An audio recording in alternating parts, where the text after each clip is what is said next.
Simpatisan neo-Nazi Amerika diduga bergabung dengan batalion neo-Nazi Azov yang sempat diblokir di pabrik baja Azovstal di kota Mariupol.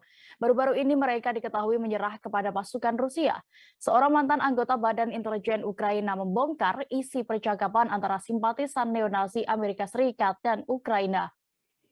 Dikutip tribunvideo.com dari sputniknews.com, isi percakapan rahasia itu dibagikan mantan Letnan Kolonel Badan Intelijen Ukraina atau SBU Vasily Prozorov.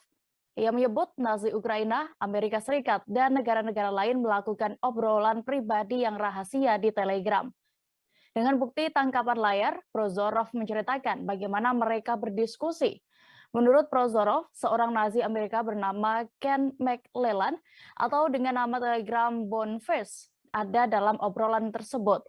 Ia menekankan poin utamanya adalah bahwa Azov tidak berjuang untuk Zelensky, NATO, ataupun Uni Eropa. McClellan mengaku resimen yang ada adalah sebuah gagasan untuk kebangkitan neo-Nazi di Ukraina. Prozorov menjelaskan McClellan adalah anggota Gerakan Sosialis Nasionalis Amerika Serikat atau NSM dan memiliki saluran Telegram sendiri. Ia menjabat sebagai perekrut untuk Azov dari tahun 2016 hingga 2021. Sementara itu, tangkapan layar obrolan pertama memperlihatkan jejak pendapat yang menanyakan siapa yang didukung pembaca dalam perang. Hasilnya 1% memilih Ukraina dan 42% memilih nasionalis sosialis Ukraina.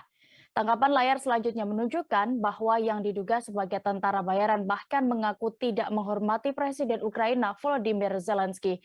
McClellan juga disebut menceritakan obrolan tentang kekurangan air, amunisi, dan pengkhianatan mereka oleh komando Ukraina dan Zelensky secara pribadi. Prozorov pun menambahkan bahwa mereka mengakui segalanya tidak berjalan baik dengan tentara bayaran. Terima kasih sudah nonton. Jangan lupa like, subscribe, dan share ya.